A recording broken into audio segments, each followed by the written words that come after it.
Hey, if you've ever felt that pressure, the one where you're supposed to have this huge impact on the world, then this is for you. Today, we're going to dive into a pretty counterintuitive idea, the little way of living a large life. All right, let's just jump right into the deep end here. Because there's this one question, right? It probably keeps a lot of us up at night. It's so simple, but man, is it terrifying. How do you know if you're wasting your life?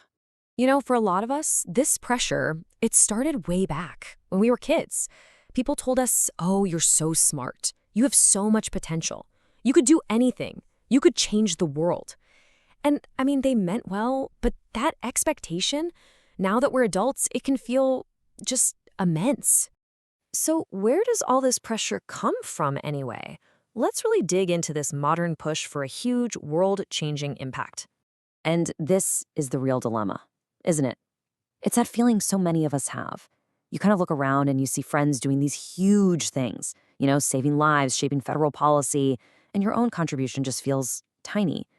You start worrying about that whole potential thing from when you were a kid, but at the same time, you really value a good work-life balance, your friends, your family. So what's supposed to give? Okay, to get to the bottom of this, we've got to go a little deeper because it turns out this whole feeling, it actually connects back to something super fundamental, a very human quest for immortality. Yeah, this idea comes from a really powerful theory by an anthropologist named Ernest Becker. What he argued was that a huge chunk of what drives us as people, what our entire cultures are basically built on, is this deep underlying need to deal with the terror of knowing we're going to die. I mean, we know it's coming, and that knowledge, it shapes literally everything. So, okay, how do we manage that terror today in our modern world? Well, we do it through something called symbolic immortality. And the core idea is pretty simple, really. If we can't live forever in our bodies, maybe, just maybe, we can live on through a legacy, through our work, or by being a part of something bigger than ourselves, like a movement that's going to outlast us. And what's interesting is there's been this huge shift over time. I mean, back in the day, the main path to immortality was religious, right? You were aiming for heaven or reincarnation. But as society got more and more secular, that focus, it shifted. We started looking for our immortality right here on Earth, through what we do and what we achieve. And that brings us to one of the most popular ways we try to achieve that legacy today, what you could call the go big approach. And it's rooted in a philosophy called utilitarianism. This whole way of thinking really started to gain steam back in the 18th century, during the Enlightenment. Philosophers were starting to wrestle with this brand new question. In a world that's getting bigger and more connected, how can one person possibly do the most good? And this is where you see the real double-edged sword of this philosophy. On the one hand, the promise is amazing, right? You can achieve a lasting legacy, a kind of immortality, by doing the greatest good for the greatest number of people. But the downside, the peril, is huge.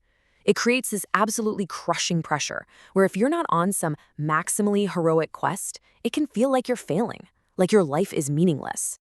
But what if there's another way, a totally different path, a really powerful counter-narrative to this whole go big or go home mindset? Let's talk about the alternative, the little way.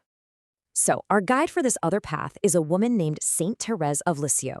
She was a French nun who lived a really short, really quiet life back in the late 1800s. But her ideas, they became incredibly influential. She had this beautiful metaphor. She talked about a garden. She knew she wasn't some big, flashy rose, the kind that's capable of these grand, heroic deeds. And she was totally okay with that. She saw the beauty and the need for the little flowers too, for the simple daisies and violets who add to the world in their own small but totally essential way. So her whole philosophy, what she called her little way, it just completely threw out the idea of scale. It wasn't about going wide and reaching the most people. Nope, it was about going deep, about infusing every single tiny daily action, every look, every word, with the deepest, most profound love you possibly could. So you can see the contrast here, right? It's really stark. On one side, you've got this utilitarian hero who's all about massive scale. And on the other, you have Saint Therese's little flower, aiming for profound presence. One is go wide, the others go deep. They're two totally different blueprints for what it means to live a good, meaningful life. Okay, so we've got these two extremes, right? The pressure to be a huge hero and this call to be a small, humble flower. But what does that mean for us, living our lives today? Let's talk about how to find a more modern, balanced path. The thing is, for most of us, neither of those extremes really fits perfectly. If you go all in on scale, you're looking at total burnout and you end up neglecting everything else in your life. But if you only focus on the handful of people right in front of you, you might feel like, hey, I'm not really sharing my gifts as widely as I could. The great thing about life today is that we kind of have the ability to do both, to go wide and deep. So how do we actually find that balance? Well, here's a pretty practical way to think about it. Instead of asking that impossible question, is this doing the most good possible? Try asking these questions instead. First, does it do substantial good? Like, is it genuinely helpful? Second, does it actually leave room for the other great things in life? Relationships, art, just simple joy? Third, is it sustainable for you? Can you keep doing it without burning out? And finally, does it really line up with your core values?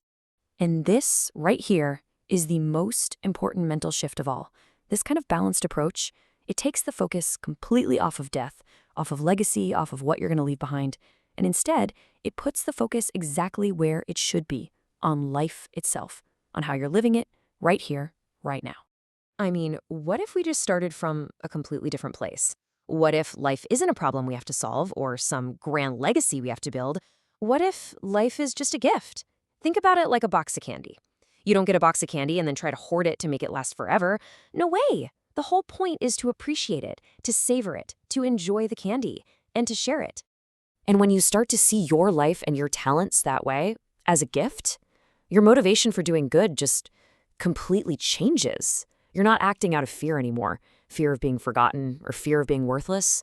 You're acting out of gratitude, out of just joyfully sharing the amazing gifts you've been given. And so that's where we'll leave it. The question isn't that scary one from the beginning, how do I avoid wasting my life?